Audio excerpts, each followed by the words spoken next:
तुझं चॅनल होतं, चॅनलला 1,22,000 ऑलमोस्ट सबस्क्रायबर्स होते. अचानक सगळं काय निघून गेलं, असं तू म्हणली की अनसर्टनिटी आहे सगळ्या गोष्टींमध्ये. अशा कोणत्या गोष्टी होत्या की ज्याच्यामुळे हे सगळं फेस करावं लागलं, किंवा त्याच्यावरती स्ट्राईक्स आले, किंवा आता जे तुला खूप जण फॉलो करतायत या फील्डमध्ये येताना, तर त्यांनी त्या चुका नाही करायला पाहिजे, असं काही त्याचं? हो. मी ऍक्च्युली बिग बॉस मराठीचा जो सीझन आहे त्याच्यामध्ये इन्फ्लुएन्सर गेल्यामुळे तो भरपूर पॉप्युलर झाला होता. आणि मग झालं असं की मी त्याच्यावरती रिव्ह्यू करत होते. जे आपण क्रोमा वापरतो ना तसं मी करत होते. आणि जिओ सिनेमाचं जे एपिसोड यायचे तर एपिसोड वाईज मी रील करत होते.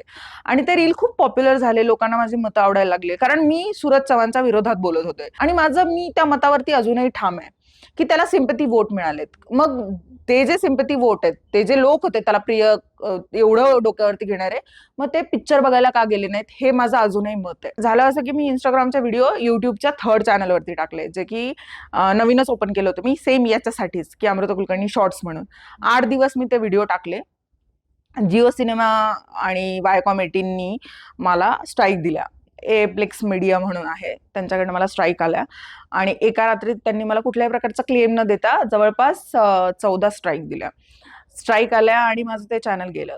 आणि मग मी घाबरले. मी माझ्या मॅनेजरला कॉल केला आणि तो म्हणे नाही जाणार, मोठं चॅनल नाही जाणार. मग मी सगळा डेटा डाउनलोड केला त्या चॅनलवरचा. आणि संध्याकाळी 11 वाजता माझं ते चॅनल गेलं. माझ्या घरचे खूप सपोर्टिव्ह, मी खूप रडत होते. माझ्या भावाने लगेचच बेंगलोरचं तिकीट बुक केलं. आम्ही दुसऱ्या दिवशी बेंगलोरला पोहोचलो. मी एप्लेक्स मीडियामध्ये गेले. त्यांना म्हटलं की स्ट्राईक काढून घ्या. दे सेड की तुम्ही वायाकॉमकडे जा. त्यांनी जर सांगितलं की स्ट्राईक काढून घ्या तर आम्ही घेतो. म्हटलं ओके ठीक आहे. मग मी कलर्स मराठी, वायाकॉम 18, त्याच्यानंतर रितेश देशमुख यांच्या सगळ्यांकडे गेले. सगळ्यांना बोलले, मी मेसेजेस टाकले, कारण तेवढ्या 15 दिवसामध्ये जो खर्च होत होता त्याचं कुठल्याही पद्धतीचं सीमाच नव्हती. म्हणजे बेंगलोरवरून मुंबईची फ्लाईट, मुंबईवरून बेंगलोरची फ्लाईट, 15 दिवस मी हेच करत होते. सगळ्यांचा हातापाया पडून झालं. शेवटी मला एक उत्तर मिळालं की हे कम्प्युटर जनरेटेड स्ट्राईक आहेत आणि आम्ही नाही काढू शकत. काढू शकतात ते, बट त्यांना नव्हत्या काढायच्या. बेसिकली हाच प्रॉब्लेम आहे. स्ट्राईक काढायला काय लागतं? तुम्ही युट्यूबला मेल करा की आम्हाला नाही पाहिजेत ह्या स्ट्राईक, आम्ही आमचं स्ट्राईक मागे घेतोय. कारण मला युट्यूबने पण सांगितलं होतं तुम्ही त्यांच्यासोबत सेटलमेंट करा.